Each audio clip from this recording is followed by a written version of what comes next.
Es importante que recordemos que el mes pasado el Centro Nacional de Control de Energía emitió un fallo con el que se impide que varias plantas de energía renovable se conecten a este sistema. Ahora bien, el centro también citó que derivado de esta emergencia nacional por el coronavirus, sea una justificación o empleó esta situación como una justificación argumentando que la naturaleza intermitente de las energías renovables, por ejemplo, como la energía eólica o solar, no permiten que se garantice un abasto de energía. Ese, digamos que fue, por llamarlo de alguna manera, un pretexto para poder emitir este nuevo acuerdo. Sin embargo, ¿realmente puede ser válido el emplear el término intermitente para justificar una decisión como esta en medio de la pandemia? Vamos a platicar de estos detalles con Alejandra López. Ella es consultora del sector energético y en comunicaciones en FTI Consulting. Bienvenida, Alejandra, ¿cómo estás? Magda, muchas gracias por la invitación. Muy bien, ¿tú cómo estás? Oye, platícanos, por favor, ¿qué tan válido es y por qué hacer un anuncio como este en medio de la pandemia por la que estamos atravesando? Pues mira, justo como lo decías hace un momento, el hablar de intermitencia se está confundiendo como si fuera inestabilidad.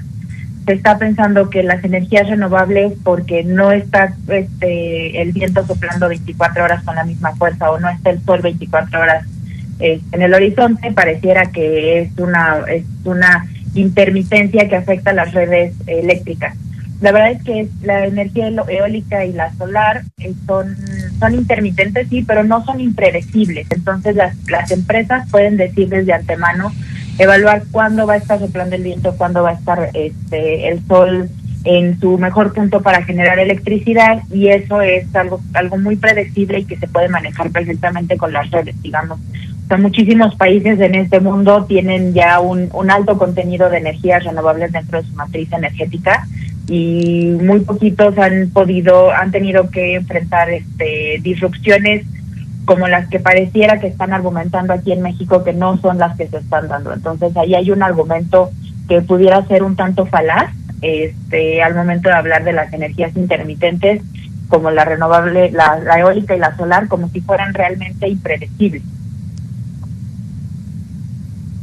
Y entonces, ¿cuál podría ser la razón detrás de este pretexto puesto en medio de la pandemia?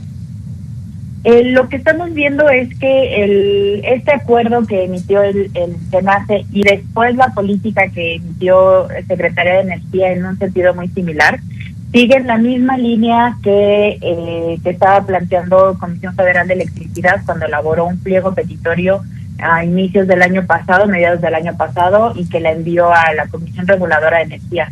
Calzan casi diríamos que con copy-paste los motivos que estaba buscando la Comisión Federal de Electricidad y estos acuerdos. O sea, la verdad este tipo de acuerdos lo que están haciendo es que generan beneficios para una sola empresa o ponen mejores condiciones de competencia a una sola empresa en detrimento de la competencia, no en favor de tener un sistema más eficiente, más robusto, de mejor calidad, sino en contra de los competidores. Entonces va realmente sí enfocado para poder crear un monopolio, si lo vemos en este mensaje entre líneas. Dime una cosa, Alejandra, ¿qué energías, además de esta energía eléctrica que ya mucho se ha abordado al respecto de la situación de la CFE, se pueden ver afectadas también? Porque parece que el debate solamente ha girado en torno de esto, sin embargo hay algunas otras energías alternativas que también pudieran verse afectadas.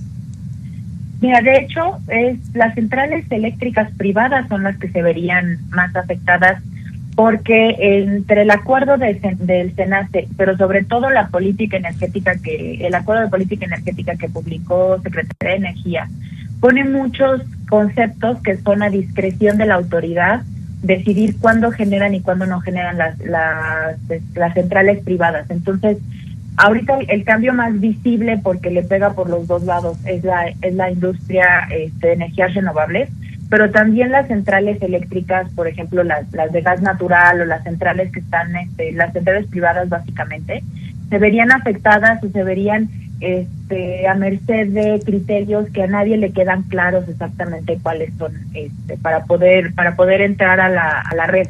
recordemos que hasta ahorita las centrales que generan y que entran a la red entran de la más barata a la más cara. Entonces ahí hay un criterio súper imparcial para meter a todas las centrales generadoras. Entre más barata eres, más empiezas a despachar o antes empiezas a despachar. Entonces, para poder determinar su competencia. Oye, y en este sentido, perdóname que te interrumpa. En este sentido, ¿qué tanta capacidad va a poder tener la Comisión Federal de Electricidad entonces para poder generar sus propias energías renovables? ¿Va a tener esta capacidad incluso para cambiar su forma de operar de toda la vida a través de los combustibles fósiles? Esa es una excelente pregunta. La verdad lo que vemos es que más bien al contrario, va a tener que aumentar su generación con combustibles fósiles. Porque en el caso de la energía hidroeléctrica, por ejemplo, le están diciendo ellos que él va a ser el bastión para sustituir la energía que no se estuviera generando por parte de privados. Sin embargo, la energía hidroeléctrica también padece de una situación que es un tanto similar como la eólica y la solar. Cuando tenemos fuertes lluvias, generan un montón. Cuando no tenemos fuertes lluvias, pues las presas están bajas de nivel y la cantidad de energía que se pueda generar con hidroeléctricas es limitada. Además, ahorita no tenemos tantas hidroeléctricas en puerta para sustituir la generación eólica y solar. Entonces ahí hay una gran discusión sobre realmente cómo va a sustituir la generación CFE de la eólica y la solar, ¿con qué la va a sustituir? Lo más natural es que la sustituya con plantas que funcionan a base de carbón, combustóleo, o que son más ineficientes o más volátiles, inestables más bien.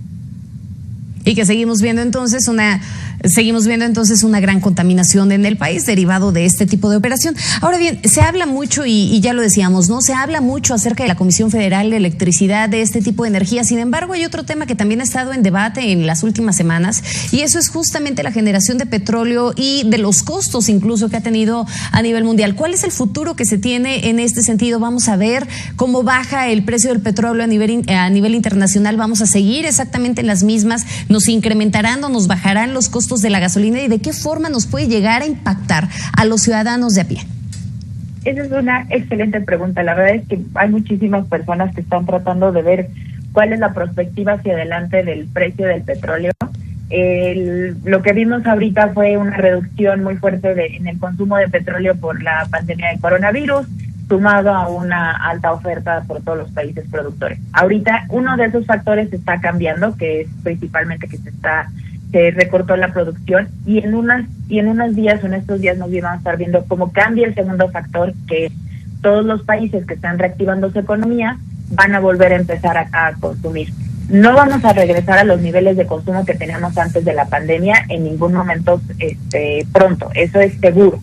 Pero por lo menos vamos a ver una recuperación en el precio del petróleo. ¿Esto en qué nos va a impactar? Directamente nos va a impactar en el precio de la gasolina. ¿Por qué? Porque a la gasolina al final de cuentas se mueve conforme se mueve también el precio del petróleo. Son dos factores que son dos mecanismos que se mueven muy a la par.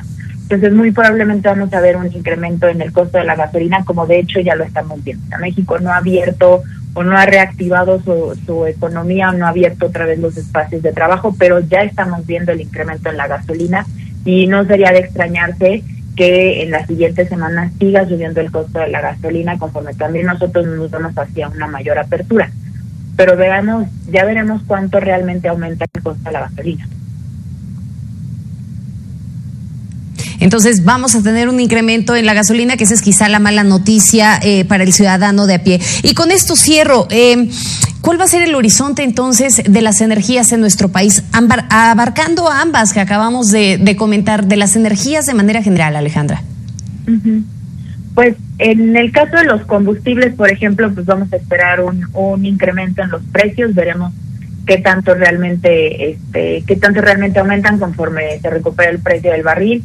Y en el caso de la electricidad también vamos a ver una recuperación en la demanda de energía conforme nuevas industrias, nuevas empresas vuelven a reactivar sus líneas de producción. Pero al final ahorita lo que estamos viendo es que sea cual sea el escenario, el marco, el Estado de Derecho, al menos los contratos y las reglas deben de mantenerse y deben de respetarse.